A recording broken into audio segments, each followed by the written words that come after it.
First reading. A reading from the book of Numbers, chapter 20, verses 1 to 13. The Israelites, the whole community, arrived in the first month of the desert of Zin. The people settled at Kadesh.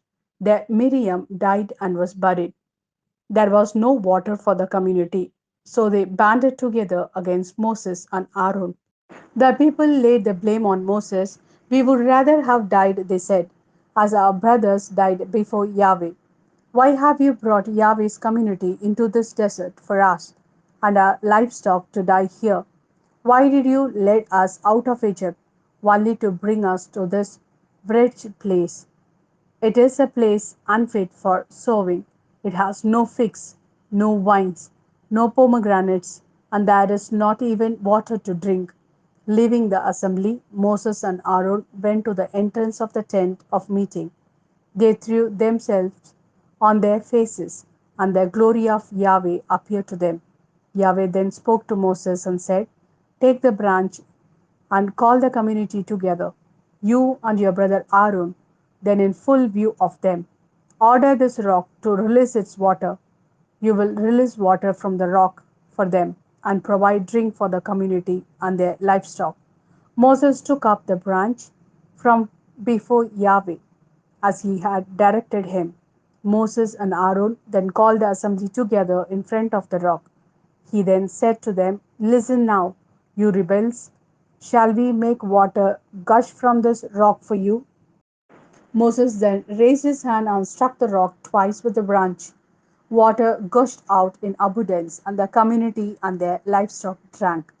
Yahweh then said to Moses and Aaron, "Because you did not believe that I could assert my holiness before the Israelites' eyes, you will not let this assembly into the country which I am giving them."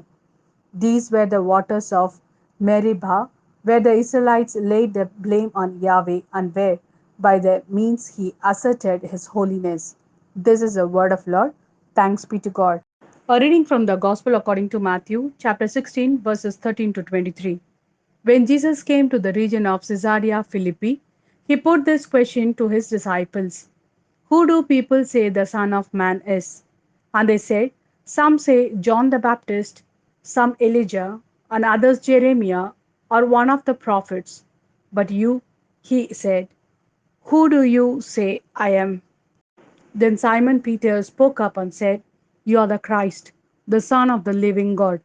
Jesus replied, "Simon, son of Jonah, you are a blessed man, because it was no human agency that revealed this to you, but my Father in heaven. So I now say to you, you are Peter, and on this rock I will build my community, and the gates of the underworld can never overpower it. I will give you the keys of the kingdom of heaven. Whatever you bind on earth will be bound in heaven. Whatever you loose on earth will be loosened in heaven." Then he gave the disciples strict orders not to say to anyone that he was the Christ. From then onwards, Jesus began to make it clear to his disciples that he was destined to go to Jerusalem and suffer grievously at the hands of the elders and chief priests and scribes, and to be put to death, and to be risen up on the third day. Then, taking him aside, Peter started to rebuke him. "Heaven preserve you, Lord," he said. "This must not happen to you." But he turned and said to Peter, "Get behind me, Satan. You're an obstacle in my path, because you are thinking not as God thinks, but as human beings do."